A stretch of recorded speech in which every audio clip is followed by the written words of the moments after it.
the truth. I'll be back. It's alive! What an excellent day for an exorcism. Hi, this is Joe, and this is the Film Joe Podcast, where film talk happens. 1, 2, 3, 4.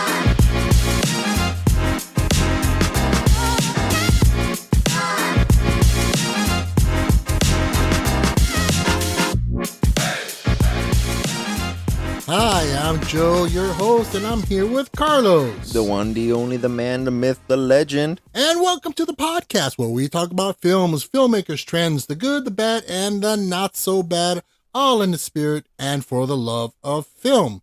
So this week, we are going back in Future. Present. Past. And they are all part of The now. time. Exactly. So we're Yes, going to do yes, some that's time what I travel. said. Yeah, you did. In an abstract runaround kind of way. Picasso, man. All right. So we're going to go through time on this episode. We're going to talk about some time traveling films, not your typical time travel films like Back to the Future and Hot Tub Time Machine. yeah. A classic. That is a classic, kind of. But we're going to talk about some that maybe have been forgotten by a lot of folks. Now, in this episode, of course, as we say, we do spoilers. And also keep in mind, we're not professional critics. So if you disagree with us and you think we're full of shit, well, because we are. Yes. Yeah. So Keep in mind, I haven't taken my poop, so I'm literally, full of shit. right. Wow. TMI. Yeah. So- Well, you asked. Okay. So on this episode, as you know, we rate films on a scale of 1 to 10. And on this one, we are rating on a scale of 1 to 10 gigawatts. I was going to say 1 to 10 DeLorean. That would be too obvious. Okay. But I did lean that way, but I'm like, 1.21 gigawatts. So Okay. we're going to be rating this on gigawatts. But first, it's time for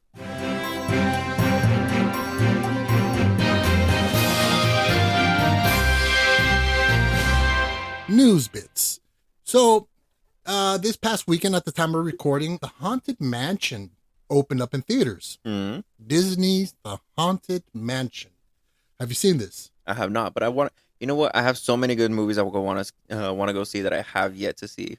Yeah, and Haunted Mansion looks pretty good. It's got a great cast. Oh yeah. But unfortunately, the Disney curse or their downfall is continuing. It opened, it was expected to open like 35, 45 million. Mhm. It opened at 26 million. Yeesh. Yes, and it doesn't look like it's going to have any hope of going up anytime soon. It's up against the whole Barbenheimer explosion, and Mhm. and you got other films that are coming up. So Ninja Turtles. Ninja Turtles is coming up. So yeah, didn't do well.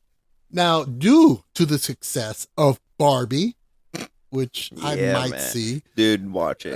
It's so good. when it comes out in streaming, I'll check it out. You should watch it before. Well, Mattel, which is the toy company that makes Barbies, hmm they are now developing films based on other toys from Mattel.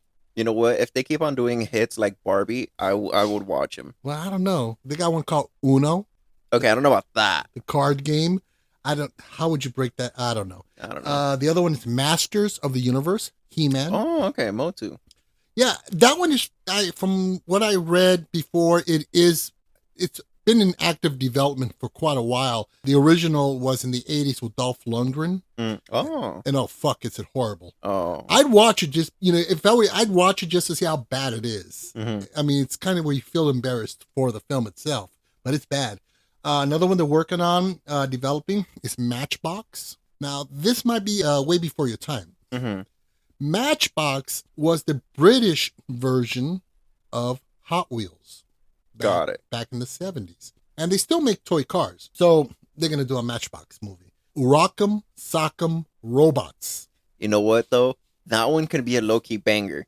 Yeah, but then wasn't that made already with Hugh Jackman? What was Yeah, it? with Real Steel. Real Steel. But it was good, man. Yeah. And get ready for this. Polly Pocket, the movie. I think I remember hearing who they fucking cast as Polly Pocket. I don't know, or they're looking to cast someone, Really? or as Polly. So this shit is actually in movement. Yeah, yeah, yeah. Oh my god. Yeah. I don't know if they were, if it was like a leak about somebody who they're looking at, or it's like a fan cast of somebody that they would want. Oh my, I don't know. They tried Battleship, and that was a shit show. Okay, it wasn't. It was bad. Okay, it was pretty bad. It was but enjoyable. It was enjoyable, man. Yeah, but it was shit. It Yeah, was wasn't that great. it was fun. Also in the news, Studio Ghibli, which you are very much familiar with and a huge fan of. Yes. Hayao Miyazaki. Did I pronounce it correct? Miyazaki, yeah. He's got a new film coming out, a new animated film, and it's going to be called The Boy and the Heron. And it just opened at the 40th annual TIFF, which is the Toronto International Film Festival. So a new Studio Ghibli film is on the horizon. I mean, weren't we talking about in the anime episode we did that he was going to retire? And what did I tell you? Yeah. He ain't retiring. He ain't retiring. I mean, so that's pretty awesome. Dude, the legend.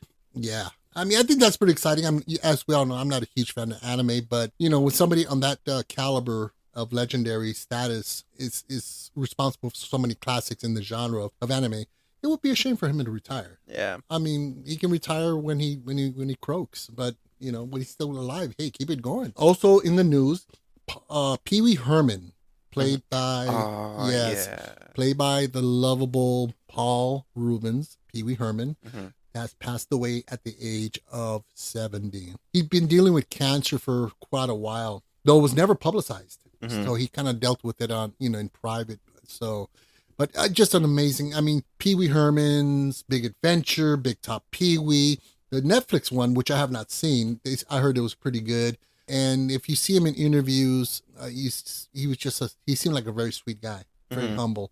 And, I would recommend anybody to look up his story and how his downfall began, but just a stupid mistake, not something immoral per se, something that he did something to anybody. He just did something he shouldn't have been doing, but he's human. Yeah. I mean, terror is human, man. Yeah. So the world has lost Pee Wee Herman. So what's next, Carlos?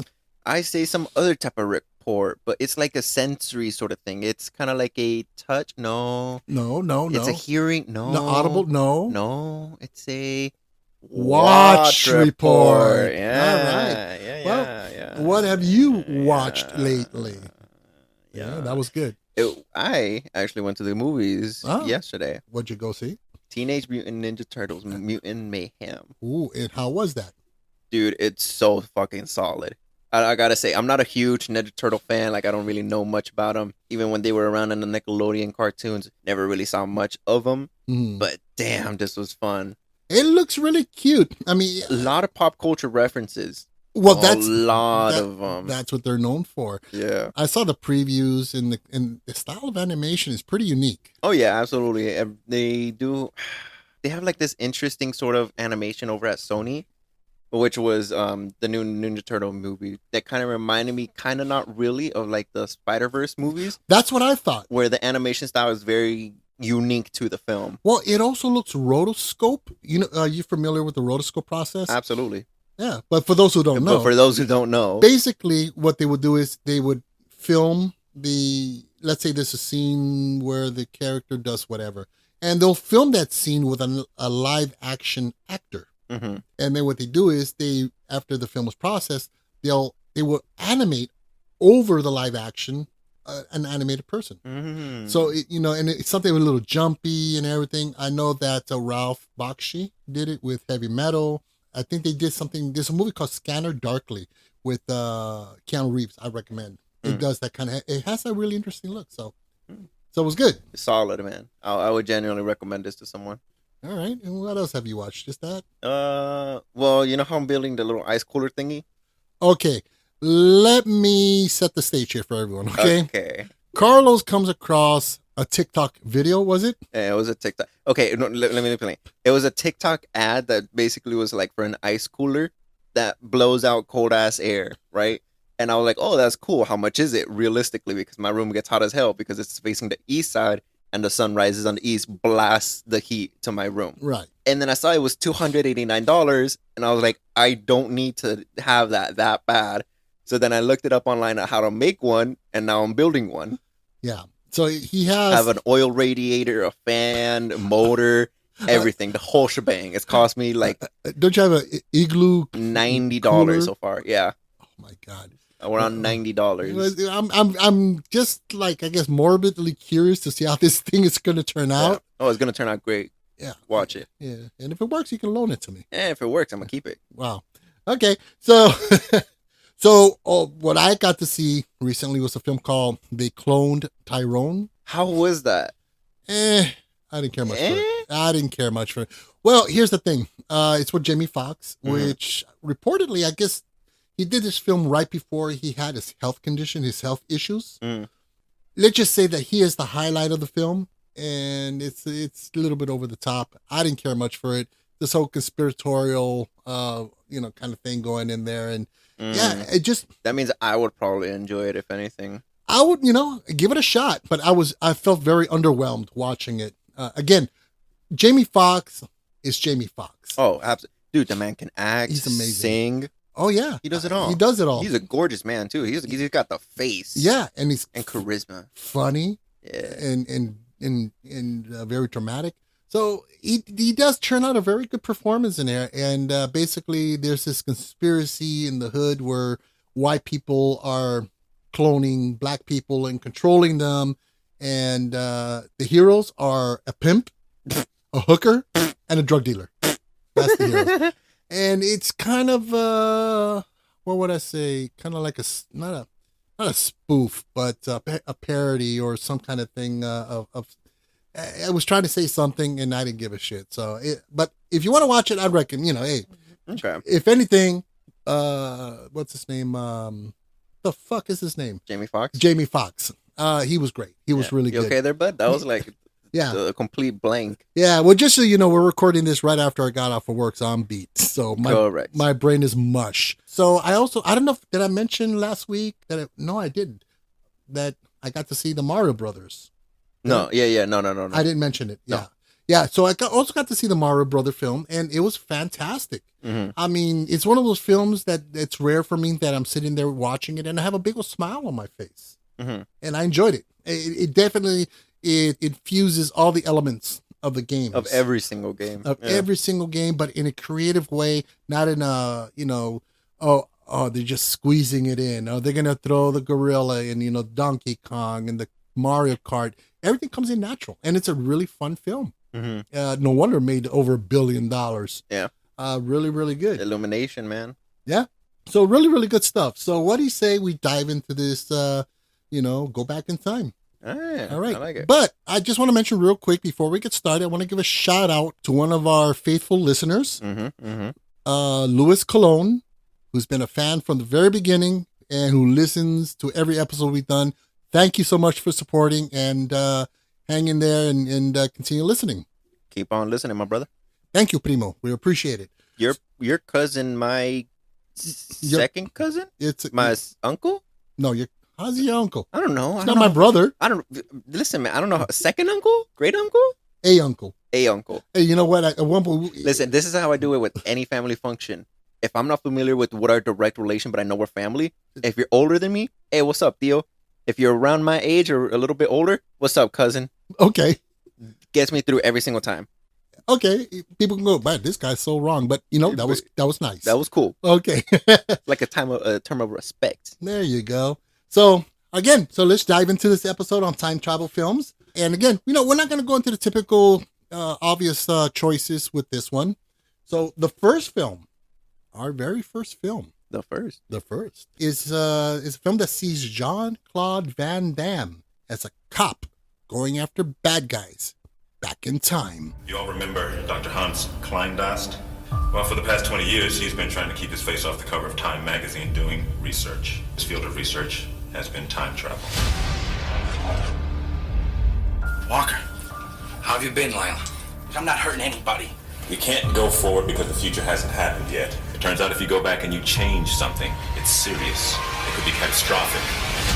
We have to form a brand new covert agency to police this technology and to actually protect time. It'll be called the Time Enforcement Commission, or the TEC. Max Walker, an officer for a security agency that regulates time travel, must fend for his life against a shady politician who's intent on changing the past to control the future. The film we are talking about is Time Cop from 1994, directed by Peter Hyams, and stars Jean-Claude Van Damme, Mia Sara, and Ron Silver. Now, it's been a while since I've seen this. Mm-hmm. In fact, Jesus, I think I probably came out in 94. Probably the last time I saw it was like 97. Okay, so damn. And I do remember the first time I watched it, I thoroughly enjoyed it. Mm-hmm. Well, Then now. well, you know what? Here's the problem with time travel films. Mm-hmm. No matter how good they are, there are plot holes or logistical scientific questions. Now, I am far from being a fucking scientist. Mm-hmm. Mm-hmm. But you're like, okay, if he traveled to this time, where is he? And if he's there, didn't he know that this happened? But if he did this already, you get lost. You get lost, and your head will explode. And this happens with every time travel film, even with Back to the Future. Mm-hmm. So I just go with the flow. But this one had a lot of obvious ones, okay? Yeah. For example, you got the butterfly effect, which means basically you go back in time. You kill a butterfly and everything's fucked. Right. Hitler Everything. never died. Neil Armstrong got stuck in space. And Jean-Claude Van Damme does not do splits in his fucking movies. Okay, that's the only positive right there. Yeah. Because we don't need to see every movie. We'll get to that split. But it had a lot of plot holes. But again, you just kind of go with the flow and enjoy it for what it is. Also, Van Damme is no Arnold. No. Far No. from. No. I mean, what was your take on this? So here's my whole thing. I liked it, right? It wasn't the greatest thing ever. And it was, like you said, like you're thinking the time travel is not very plausible. Or not that it's implausible, but that it's impractical because they're time traveling back in time to the same point where they've already been. And there's still two of them at the same time. And it's talked about in the movie how don't touch me, matter can't exist at the same place at the same time, but they're not the same matter because one is aged, one is younger. Yeah, that's where my brain starts to I was hurt. Yeah. I don't want to understand it, but I want to get to the bottom of it because it's for the sake of the movie. But I don't. Yeah, because there's a scene basically where, because the whole gist is before he joins the time travel program, he's a regular cop, and somebody from the future sends somebody, or from the past. Fuck, see, you get lost already. Yeah. Somebody from the future sends him to the past. Right.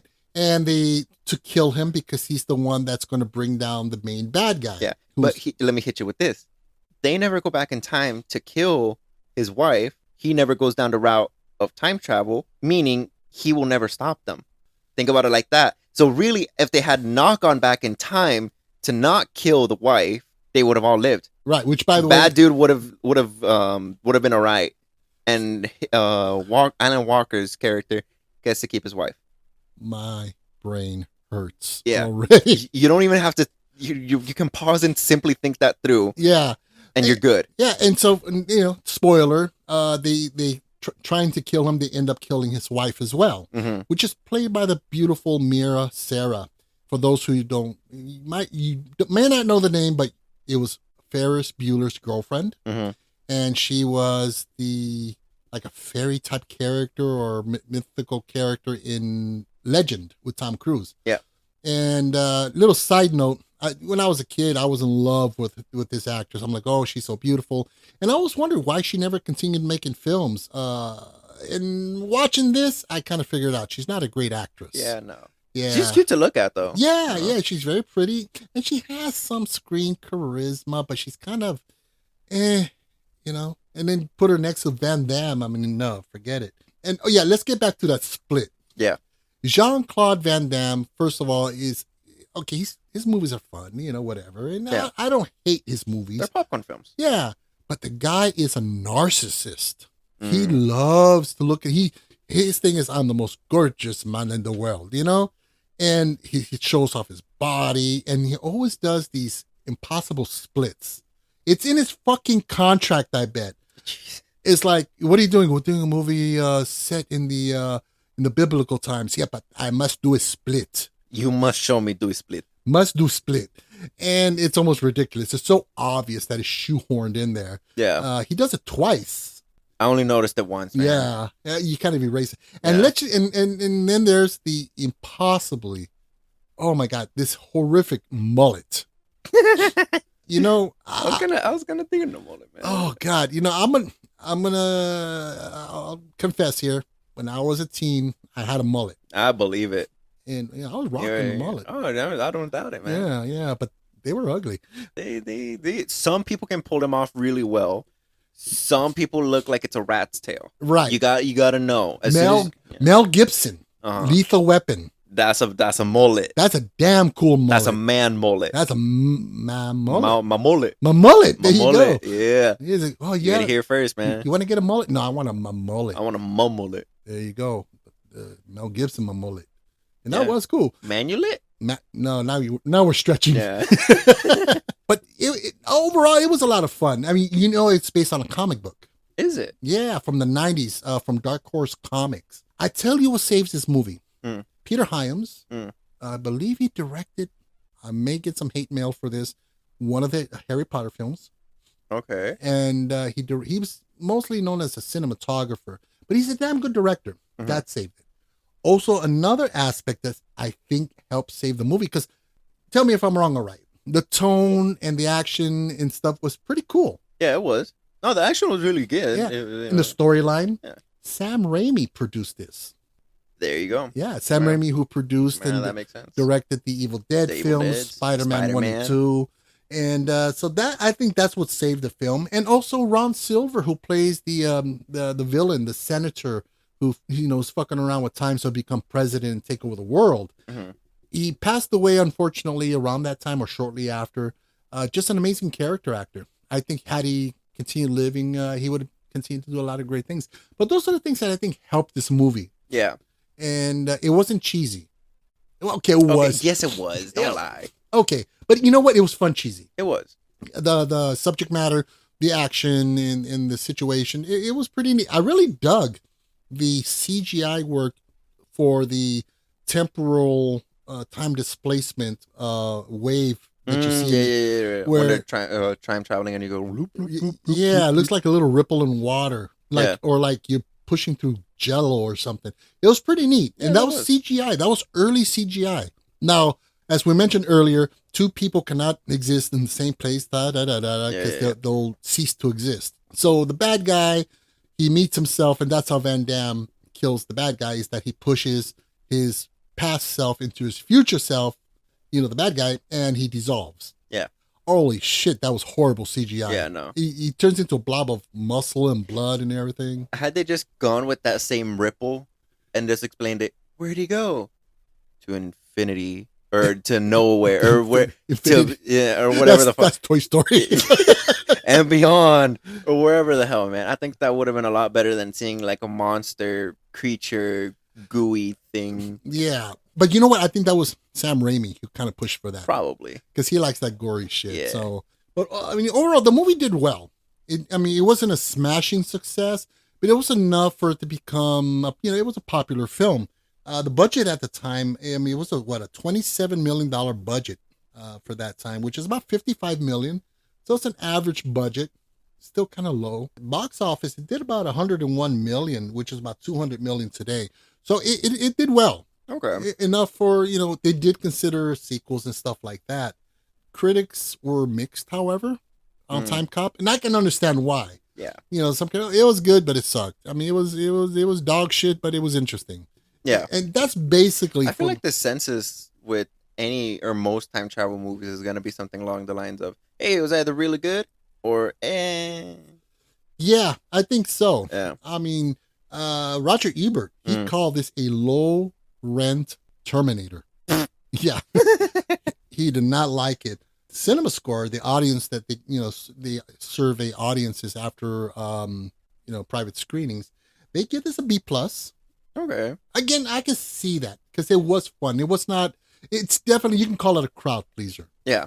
IMDb is sitting at a 5.9, Metacritic 48%, Rotten Tomatoes at 42. I think that's close to rotten, isn't it? No, that is rotten. Yeah, that's pretty bad. Audiences 36% Yeesh. on Rotten Tomatoes. And Letterboxd has it at a 2.9 out of 5, which is kind of above average. Yeah. So, based on those scores, you can see where it reflects the critics. It was kind of a mixed bag. I mean, but it did well enough. Also, I want to get back to the whole time travel to the butterfly effect. Yeah. They keep leaving shit behind. Yep. Dead bodies. Yep.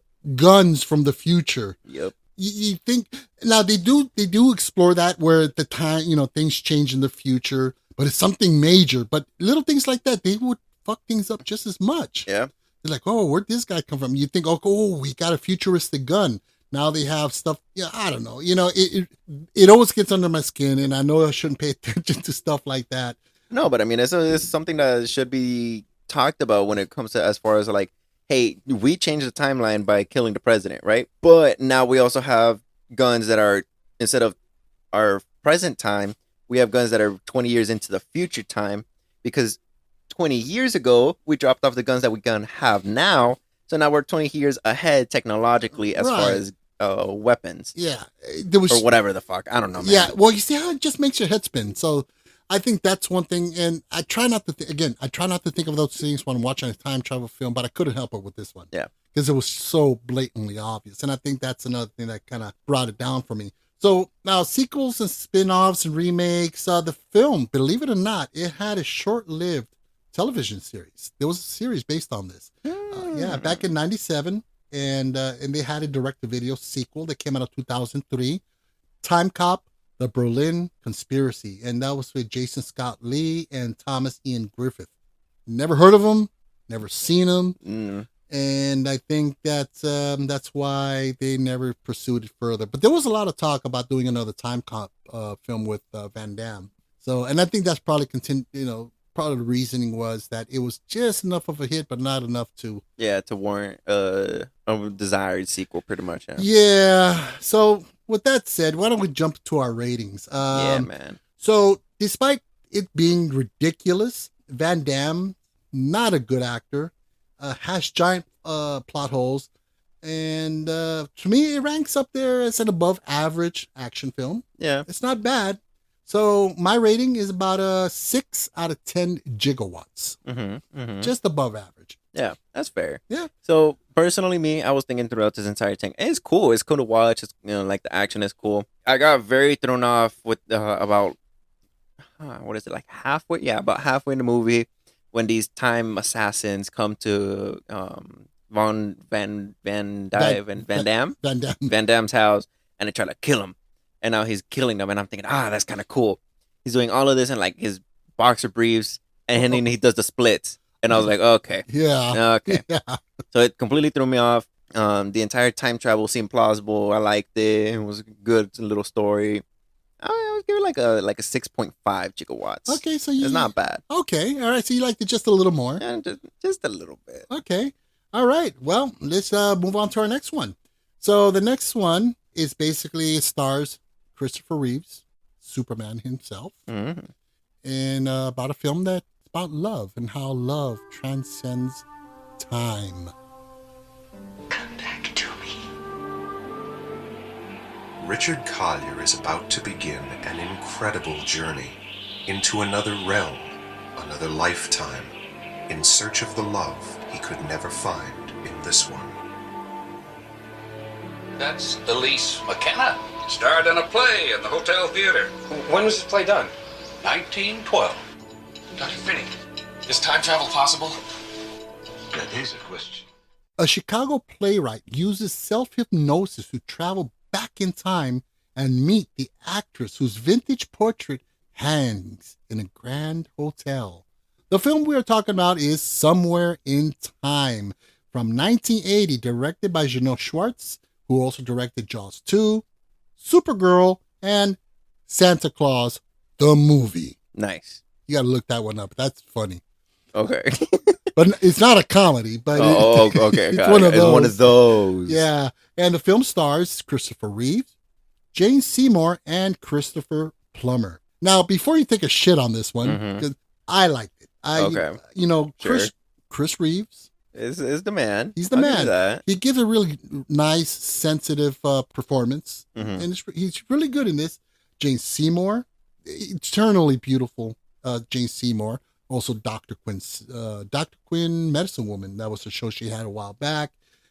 She's great in it and very effective. Yeah, I loved it. I thought it's corny. Yes, I know. Okay, but I don't know. I mean, I guess maybe because I saw it. Superman was in 77? No, 78. Yeah. So Christopher Reeve is Superman. I'm a little kid. It's like, oh, Superman. So I Yeah. saw it and I thought it was pretty cool. Mhm. Okay, now go unleash your wrath. I have no problem with the very like lovey-dovey movie where they confess their love to each other under the umbrella of some strange. I don't give a damn. I'll watch and I'll be like, oh, that's so cool and romantic. Someday I want to do it. I don't have a problem with that. What I have a problem with is calling yourself a time travel movie with no plausible time travel.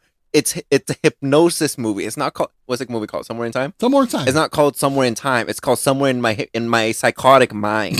If you are thinking that you are time traveling by just laying down in bed in some old clothes with some old change, and then you're going, I am in 1917. I am in 1917. No, you deserve a psych ward, my friend. Okay, that's a bit harsh. It is a bit harsh, but when they first talked about the time travel, I was like, oh, okay, cool. He's gonna like go from being a playwright to devoting his life to a time machine to find the love of his life. Powerful. Hypnosis. Absolute dog water. No thanks. Pass, man. And you know what it reminds me of? Lost. When the final, sorry, whoever hasn't seen it, but it's an old ass show. When the final episode is that they all been dead. Okay, that was dog shit. It was. Yeah. It was, man. That's what it reminded me of. So no thanks. Okay. I'm okay. Okay, let me break it down. This is how I figured it out, or I thought. Okay. Now, you know Sure. that ancient cultures. Okay, you lost me. Okay. Well, okay, let's start with Einstein. Okay. Einstein believed that we, past, present, and future, were all happening at the same time. Yeah. No, I've heard this. They were all concurrent. And that there's a veil between each time. Yeah. The time veil. Mm-hmm. And according to his, I'm no Einstein, knowledgeable kind of guy, but you have to travel at the speed of light in order to be able to travel through time. Yeah. Now, ancient cultures and civilizations, they believed that when the body slept, the soul traveled. Your soul, it traveled to other places and other times. Can I add something to this? Okay, go ahead. This I heard that because the soul travels to different points in time is why we have the feeling of deja vu. Right, Pantone. Where I'm like, okay, well, I've seen this before, but this is new. Kind of like that. Okay, which is clinically known as pantomnesia. Yeah. And it's a regression of the memory that makes you feel that what you're feeling now, you've been experienced before. Well, if you combine that with the theory or the belief of ancient cultures and Native Americans especially, can the spirit, it can travel at the speed of light, right? So with that being said, and that happens when you're asleep, well, isn't hypnosis a form of sleep? Sure. So you put yourself in that and you make your soul travel and you're there. How is the body going to be there? Okay. I was not alive in 1917. How is my body going to be there? Sure, I believe the soul. I will 100% buy that. Well, how is my physical, tangible body that I can poke and touch going to interact with Cindy Lou Who from 1917? Spiritual bilocation. You are making this up. No, that's a real thing. You're making this up. And it can manifest in its physical form. Nope. It's all spiritual. I don't buy it. Okay. I tried. But you know what? That was my main issue with this movie. So because they didn't have a DeLorean. Exactly, yes. You said time travel movies. What was the one we just talked about? Time Cop. They have a time travel machine that shoots you at 100,000 miles an hour. You sling through time. What? Sold. The next movie, they have a time machine. I'm not going to say too much of it, but they have a time machine. This one, no time machine, no thanks. But don't you think that's what sets it apart from the others? Nope. I think that's what sets it down. By the way, side note, instead of DeLorean, it's supposed to be a refrigerator. Was it really? In Back to the Future, yeah. Oh, check out. Yeah. But I don't know how that would have worked. Like, Marty, get in the freezer. I'm out of space in the fridge. it could have fucking worked. Who I knows? don't know, man. Okay, but I did appreciate that aspect of it personally. That Okay. It was a different approach. Fair. Okay. And now, okay, it's not really complaints because I ate this shit like tapioca pudding. Mm-hmm. You know, I was lapping it up, but it was overly heavy-handed, sugary sweet, romantic. Yes. A little too much, so. Yeah, I mean, you got the sweeping score by John Barry. What is he? He's done a bunch of stuff. He did like a bunch of James Bond movies. He did Dances with Wolves. He did another film called Hanover Street, which is a little known film with Harrison Ford. He has these romantic sweeping scores with the violins, the string sections, and it's sweeping. And I thought it was a little heavy-handed. It is. But it was sweet. I thought sure. it was nice. But you know, I think you just got to put yourself in the mood for this one. Yeah, you do. You do. You can't just jump to this movie right after Time Cop and expect a good time. Yeah, that's a big fucking difference. Yeah. So the moment when Richard Collier, which is played by Christopher Reeves, when he sees the portrait of Elise McKenna, who's played by Jane Seymour, he purposely did not want to see the portrait beforehand. Mm-hmm. I mean, as it was, she was a beautiful woman. And by the way, they did have a romantic affair. Jane Seymour and Christopher Reeves. Okay, to be fair, I want to point this out. If, I would travel back in time for that lady. Beautiful. She is a gorgeous lady. I mean, the two of them, they make gorgeous babies. Oh, yeah. Did they make gorgeous babies? No, they never had gorgeous babies. It was a fling. But they were madly in love with each other. And you can see that chemistry on the screen. There's more than that film. Yeah. I was like, There was some behind-the-scenes footage, if you know what I mean. Yeah, there's some Barry White music and red wine stuff going on in the background. But, so what he did was he did not want to see the portrait ahead of time. So when they start filming, that's the first time he sees the portrait in real life. So that reaction, he worked with it because it was a beautiful picture. It was. It was very beautiful. And in fact, the movie, because it takes place at the Grand Hotel. Mm-hmm. And that's where he meets her and they fall in love and they have this beautiful, love story with the violins and the white doves and the wait for me, I'll find you. It was beautiful. Yeah, sure. I thought it was okay. But the hotel is still there, actually. It's in Mechanic Island in Michigan. And they still have the portrait there on display. I mean, I would too. Yeah, and they have an actual suite called the Somewhere in Time Suite for those romantic getaways. For those who love the film so much, like yourself. You can, sure. Also, the hat. Remember the goofy-looking bowler hat he wears? Yeah. That was apparently past, style because they point out, hey, those clothes are kind of old. Yeah. But that's also on display there. And another thing, I think you would have liked this version better because in the novel, Collier. This is a novel? It's yeah. You should read the book. I'm okay. In the book, he has a brain tumor. See, that explains it. That explains it, man. Thank you. I rest my case. It was just delusions of the mind. No, because it lends to the ambiguity. Did he imagine this? He didn't. Or did he actually go back in time? Did the brain tumor assist him to transcend time?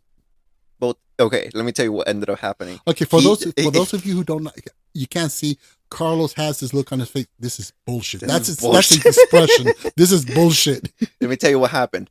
He had a brain tumor and imagined he went back in time. The lady at the beginning of the film that gives him the pocket watch was suffering from dementia because she was already old. And she was she was like, you remind me of my lover boy back in the day. Here's my pocket watch.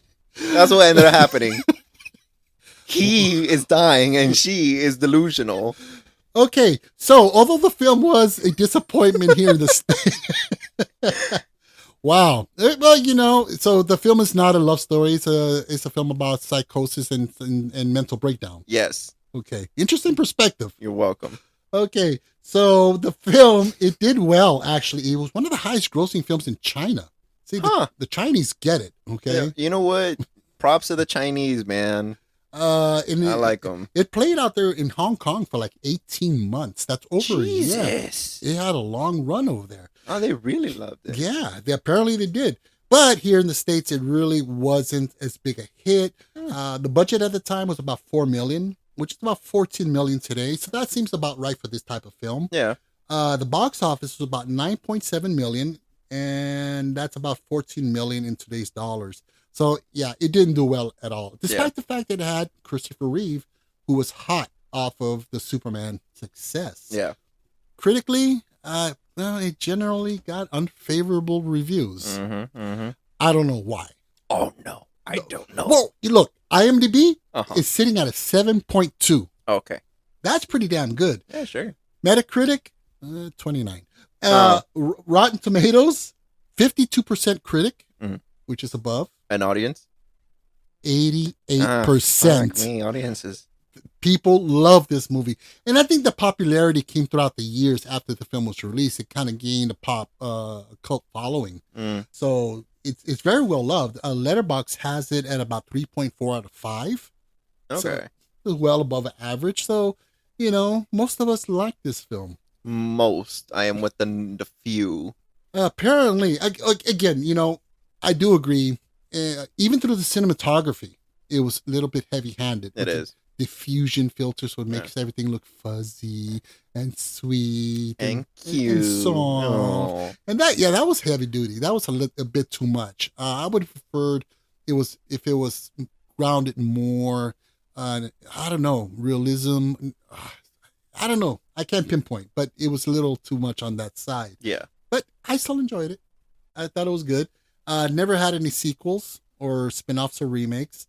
Of course, because Collier dies at the end. See, what happens is the gist is he goes into the past. Mm-hmm.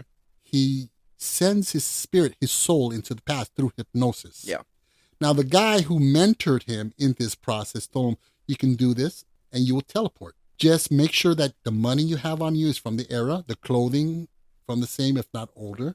But do not take anything from the future, because that'll break the connection, and you will be transported back to your current time. So at the end, they're in love. Everything's good. Violins are blowing away, right?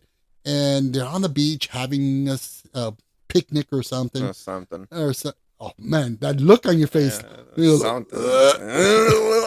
And he goes, oh, I have something in my pocket, and he breaks out a penny from 1978, and he disappears. Yep.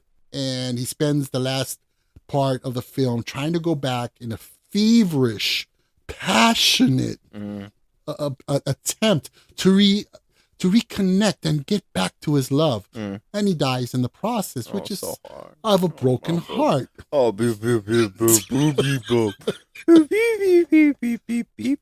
And then they end up meeting again in heaven. Oh, ain't that a touching note? It's very Shakespearean, might I add.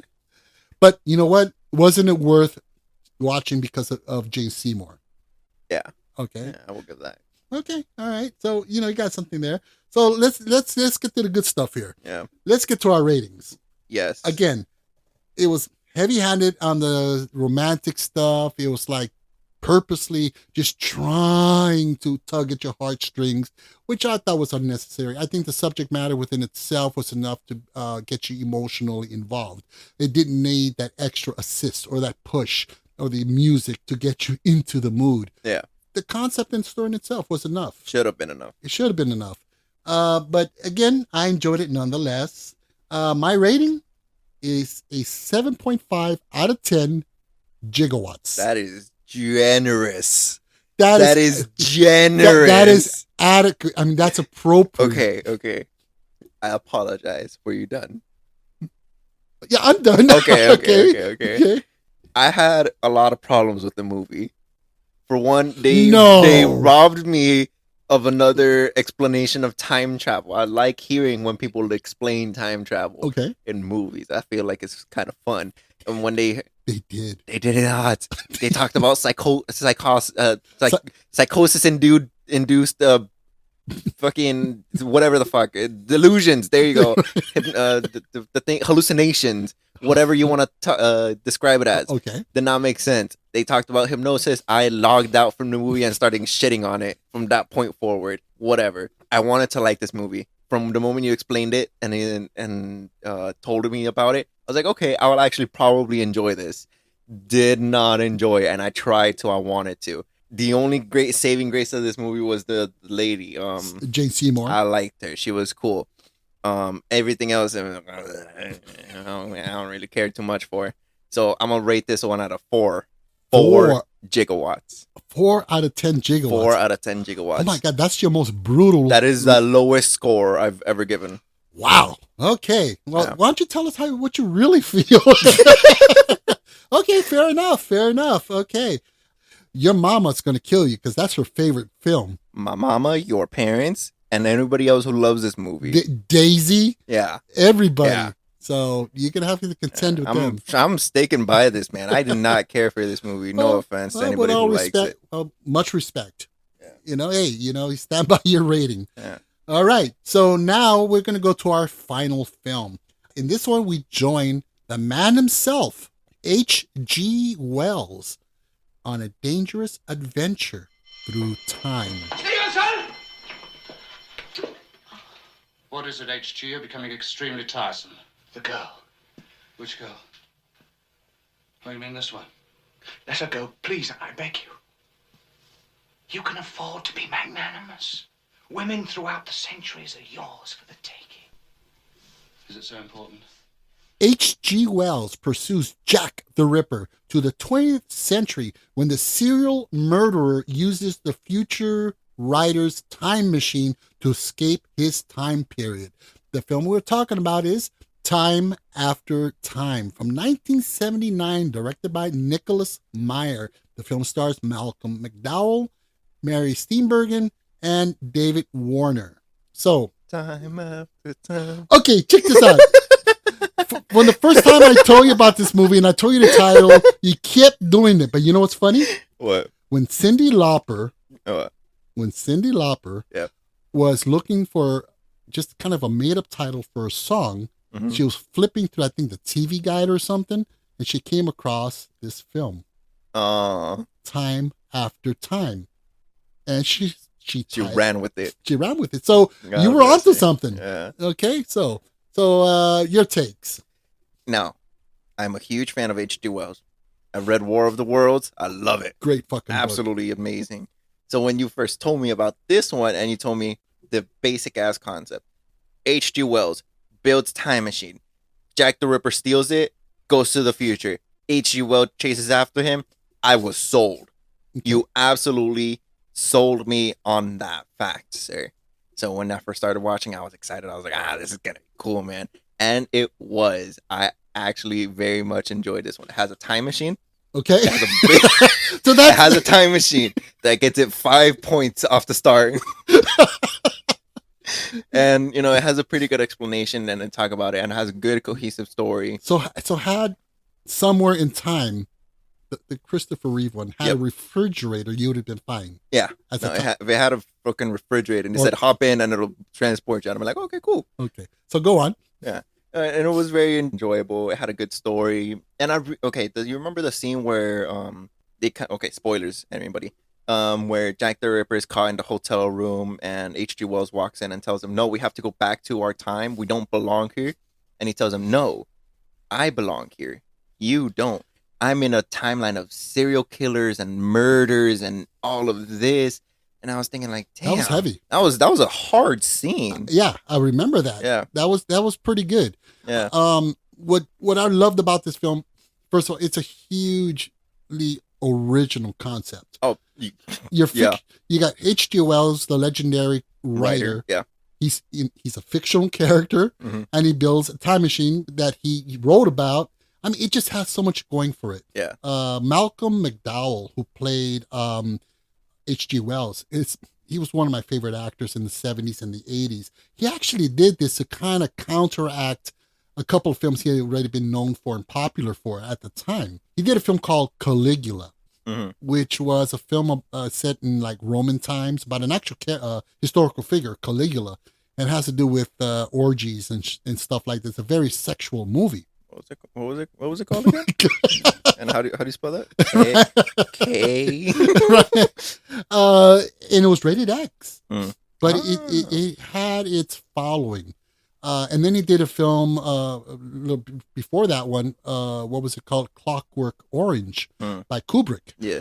And that's a film that everybody really raves about. And I respect that. I mean, I can see where people love that film. Me, I saw it and it was a bit too disturbing and dark, and fair. unnecessarily violent. But I guess that was the point. Yeah. So he'd been known for that up to that point. So he wanted to do something fun. Yeah. And if I'm doing stuff like that, I'd be like, you know what, let's take a break. Yeah, Let's do a feel-good movie. And I thought he was great. David Warner, who played Jack the Ripper, who also played the journalist in The Omen. Remember that? The one who gets decapitated. I'd always enjoyed his performances. He was also sadly passed away. One of those character actors that you just feel good watching, you know, a warm feeling, familiarity. And I thought he was great as Jack the Ripper because he wasn't the mustache twirling, but he was very elegant and very eloquent and very well spoken. And focused. He was a great villain. He did a great job. And I think that's what really helped. Another aspect that I liked about this was the fish out of water. That was it's something you see in a lot of films, or especially after you have Austin Powers when he comes from the past, and having to adapt. But what's interesting is that Nicholas Meyer, who did direct this film, he produced a film called Star Trek IV: The Voyage Home, which has the crew from the Enterprise come back to the 1980s San Francisco on a mission. And you have that fish out of water thing where they're trying to, you know, relate to the people around them, right? And adjust. And there's a lot of similarities between a few of the scenes and stuff, but it was very charming. It was a lot of fun. Although the disco scene, there was a disco. Would that a disco? In Time After Time? Yeah. Well, Jack the Ripper's at a disco. Got it. Yeah. And they couldn't pick the worst. I mean, as it was, disco was marginally okay. It was fun. I enjoyed disco. Fun, man. But that disco music was horrible. And people dancing in that scene were not really dancing to the music we were hearing. Yeah. It was all off rhythm and stuff. I mean, so, you know, again, to me, what I liked also about the film, this is a film with Rod Taylor that came out in 1960. It's called The Time Machine, based on H.G. Wells's the novel. The novel. Book, novel. Yeah. Are they interchangeable? We can make it so. I think a book is just like a very generic, but a novel is like a big book. Well, they both have pages, so I don't know. Yeah. Whatever has pictures. Yeah, but it had the feel of those, you know, those 50s, late 50s, early 60s sci-fi films. Yeah. And like, for example, when he travels back in time, you notice the special effects look. I mean, this is 1979. Yeah, I noticed. 77, you had Star Wars. 78, you had Superman. So special effects were up there. Yeah. I think it was a conscientious effort or a decision for the directors to go with the old school look. Let's not make it all fancy. I think it was more of an homage to the Rod Taylor film back in 1960. And it had that feel of a movie back then. Even the dramatic score was very old school. Yeah. And so I think that's where they were going with that. And I think it worked for the most part. Behind the scenes, you have, when this film came out at the time, all 4 of his children, H.G. Wells's children, they were alive at the time of this film when it first released. Trip out. Yeah. I mean, you think about it, 1890s, right? 1880s, whatever. I don't remember when he wrote this stuff. They'd be old. Yeah, this was 79 that the film came out. So if you figure his kids were born in 1900, 1905, they'd be like 80. 75, 80, or maybe even, around that age group. So they were all alive at the time this came out. And they were at the premiere. And of course, like I told you, Cyndi Lauper got the title of her song. Yeah. Time after time. If you love me. And what's interesting, Mary Steenburgen, who played the woman he meets from the hotel, right? Yeah.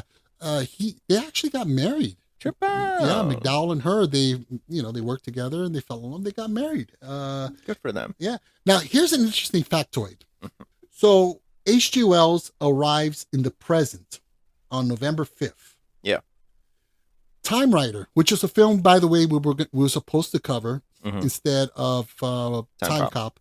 But because we couldn't locate a copy of it, we had to change it. But I recommend it to anybody. It's a lot of fun. So Time Rider, when he goes back in time, he arrives on November 5th. What is the date that Marty McFly arrives in the past? Is it November 5th? November 5th. Huh. All three films, they time travel back to November 5th. Why? I don't know. I don't know if it was... I feel like at this point, it's just a running gag that people just add to. And, nobody's really acknowledged it and say, oh, yeah, we're doing it as a running gag. Yeah.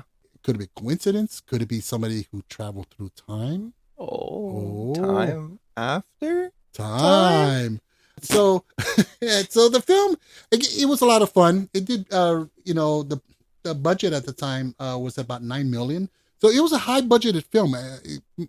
The budget was about $33 million in today's money, which is kind of high. If you look at the look of it, I think most of them, I don't know where the money went. But it didn't go into special effects or anything, or even cinematography. Yeah. For the most part. Maybe the actors. Yeah. And so the movie made about $13 million, which is about $48 million today. So it was not a big hit at all. No, it was close. Yeah, it barely covered, I'm sure. The cost and everything, marketing and things like that. However, critically, it was received pretty well. Variety magazine described it as a delightful and entertaining film. IMDb, it's sitting at a 7.1. Metacritic has it sitting at 69%. Rotten Tomatoes critic score, 88%. Audience score, 72%. And Letterboxd has it at 3.5 out of 5. So it's pretty way up there. Yeah. Again, I think it was another film that it didn't do well at the box office, but it was good enough to stick around for people to eventually catch it and go, you know what, this is actually a good movie. Yeah. And it was. Again, I think you can attribute that to its original concept, the inclusion of H.G. Wells as a fictional character, throwing Jack the Ripper, having come to the future. Fuck it. It's a lot of fun. It was a lot of fun. I enjoyed it a lot. One of the pros and cons, of course, the effects, one of the cons was the effects really didn't look that great, but maybe it's, like I said earlier, it was just emulating the look of the 60s, those type of films. And, McDowell, was really good as H.G. Wells. And of course, David Warner as Jack the Ripper. I mean, to me, that was really cool. I think, you know what, as fun as it was, it kind of, to me, had a feeling of a movie of the week. Now, how do you feel? What do you mean? Yeah, well, that's way before your time. 40 years ago or so, ABC, CBS, NBC, they would have a movie of the week. A movie made by ABC or whatever the network was.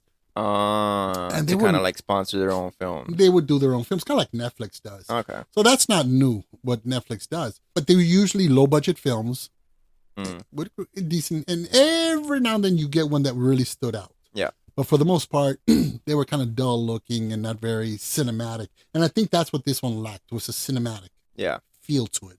But, it saves its, the saving grace was the cast and the concept. Sequels, remakes, and spin-offs. Now, there was a series on ABC in 2017. Oh, damn. So recently. Yeah. I got to look this up. When I found this out, I'm like, whoa, I did not know of this, because I would like to check it out.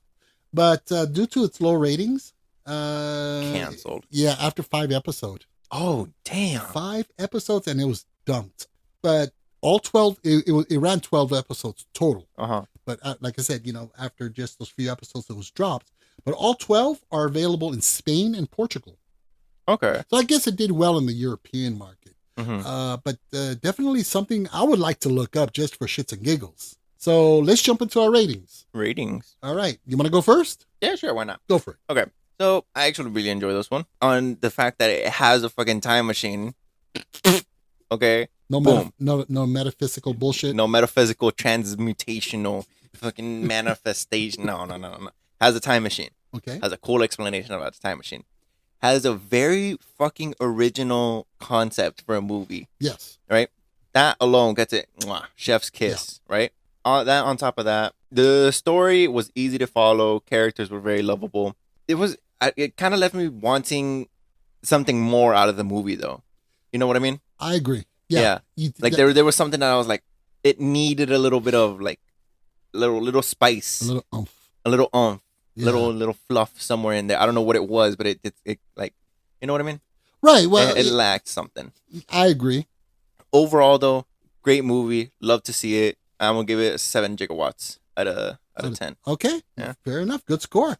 So for me, it was not as polished as other sci-fi films of the era. And you're right. I didn't think of it, but it's true. Not to jump on your points, Mhm. but yeah, it kind of left you going, well, wasn't it a little bit more? Yeah. But it was It still, was still good. it's still within that frame range of enjoyability. Awesome concept with H.G. Wells being the central character. Yeah.